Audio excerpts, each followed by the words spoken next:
Bueno, ahora vamos a comenzar con el segundo bloque, en el cual hacemos referencia a las lógicas territoriales.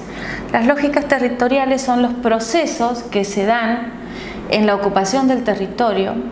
Vamos a ver específicamente los urbanos, que en realidad no son netamente urbanos, sino que tienen que ver con el área de influencia, con el área circundante a la ciudad, y vamos a determinarlos o distinguirlos en realidad en tres grandes etapas.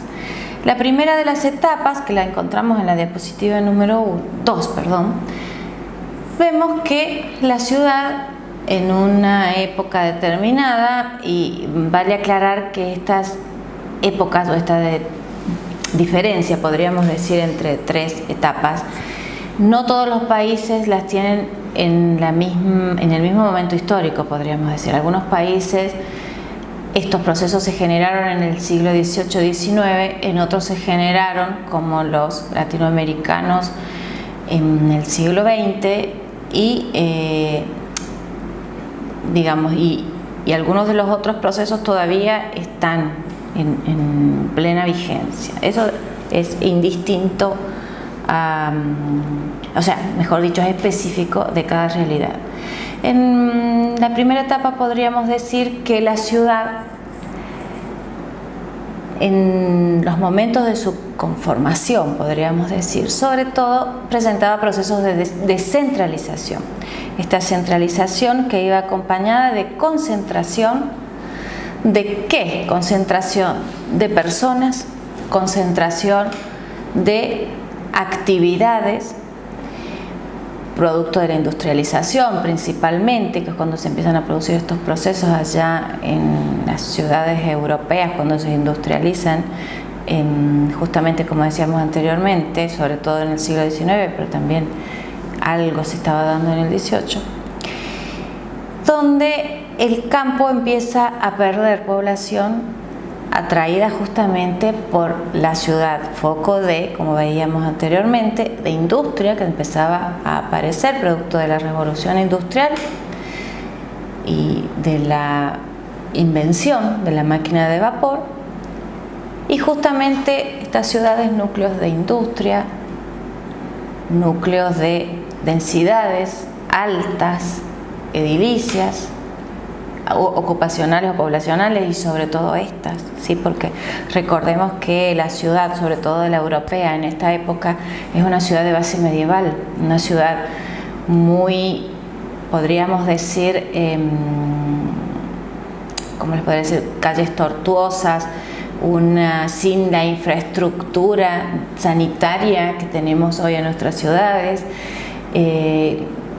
Una ciudad al tener calles pequeñas, el asoleamiento y la ventilación no se daban de la mejor manera, sino que era una ciudad que presentaba altos niveles de hacinamiento y, por lo tanto, producto de la aparición de la industria en las mismas, altos niveles de contaminación. Entonces, ¿qué pasa? Una ciudad que se duplica, y en algunas hasta triplica, podríamos decir, la cantidad de población en prácticamente la ciudad existente, como decíamos, de base medieval. Se generan grandes problemas ambientales, como mencionábamos, y se produce producto de contaminación, y que se generan grandes enfermedades, y la población realmente vivía en unas condiciones muy preocupantes. Gran mortandad en esa época. Por eso se revierten los procesos, y podemos mencionar ya en una segunda etapa que se descentraliza. ¿Y qué se descentraliza? Es decir, que esta ciudad concentradora de actividades, población, se empieza a ir hacia las afueras, una lógica inversa. Se desconcentra, la población se desconcentra, porque, como decíamos, no era muy agradable vivir en lugares hacinados, sin la infraestructura básica sanitaria necesaria, que hoy consideramos necesaria, en esa época ni siquiera se la conocía. Pero esta desconcentración de población no es seguida de las actividades principales, es decir, que la población sí se va a vivir a las afueras, pero los centros urbanos siguen siendo los atractores principalmente porque siguen concentrando el trabajo y los servicios. ¿Esto qué produce? Y produce movimientos pendulares entre la gente justamente que va y que viene al centro para trabajar, para llevar a sus hijos a la escuela y vuelve a su vivienda a la noche, generalmente ubicada, en esta época, en todo lo que es la periferia urbana. Producto de esto, justamente, uno de los procesos es la periurbanización. También se le llama suburbanización, que es cuando esta continuidad espacial de la mancha urbana anteriormente tan compacta se empieza a difuminar en el territorio y empiezan a aparecer muchos procesos que hoy en día, en el caso de Mendoza particularmente, podríamos decir de Latinoamérica, pero de Mendoza particularmente, se empiezan a producir procesos de fragmentación. La fragmentación en el territorio, producto justamente de esta atomización, podríamos decir, de la periferia, en elementos y que muchas veces adquieren categoría de cerrados, como son justamente los barrios cerrados, llamados country acá en Argentina, y otra, podríamos decir, manera de ocupar el territorio, que si bien los barrios cerrados son barrios planificados por el sector privado principalmente, apuntando a un sector social de alto poder adquisitivo, hay otro sector social justamente lo opuesto, de bajo nivel adquisitivo, que no puede acceder a la vivienda y que empiezan a generar núcleos de ocupación espontánea, como son los asentamientos inestables o villas miseria, como se les llama acá en Latinoamérica, principalmente en la Argentina. Es decir, que se empieza a perder esta continuidad espacial, esta jerarquía urbana tradicional se pierde, y producto de esta aparición de barrios cerrados con todos los servicios y con un nivel de vida muy alto, empiezan a aparecer procesos de gentrificación rural. La gentrificación siempre está relacionada a la clase social más alta de Inglaterra, justamente es un término que viene de allí, y apunta a la burguesía principalmente, que tenía un muy buen poder adquisitivo y nivel de vida.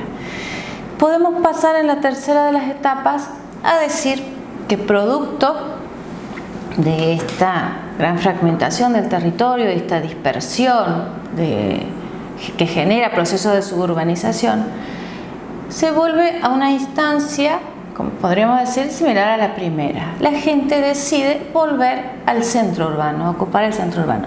¿Y por qué principalmente se da eso? Mucha gente en la periferia, como decíamos, se descentralizan, pero no la población, pero no las actividades. Entonces, tiene que venir al centro muy seguido.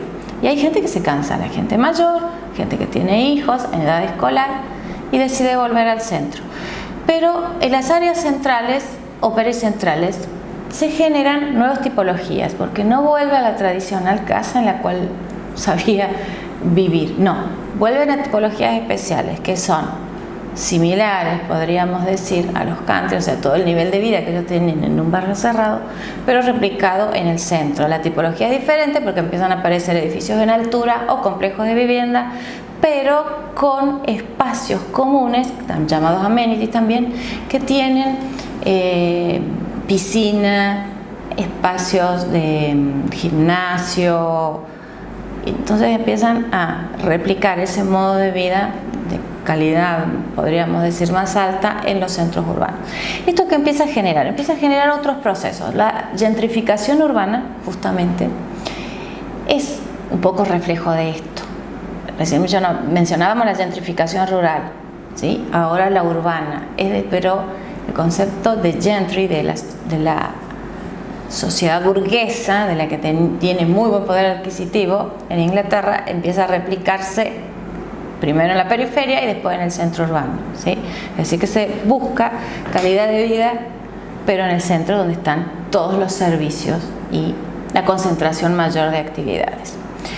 También podemos hablar de que esta recentralización, ¿sí? Es decir, que se vuelve al centro, también produce procesos de reurbanización. Se empiezan a urbanizar áreas que periodos anteriores cayeron en desuso. Todos los puertos, no todos, pero bueno, la mayoría de los puertos, áreas ferroviarias, lugares industriales, que por reconversión productiva o porque dejaron de funcionar como los ferrocarriles en la Argentina, empezaron a crear grandes áreas obsoletas, grandes vacíos, muchos urbanos con un fuerte potencial que empiezan a ser rescatados en la ciudad, a ser puestos en valor y se convierten en generadores de nuevas áreas de ciudad, ¿sí?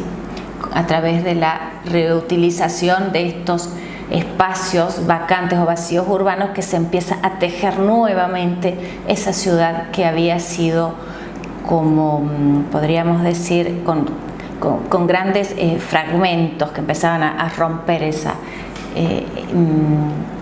homogeneidad que había presentado tradicionalmente.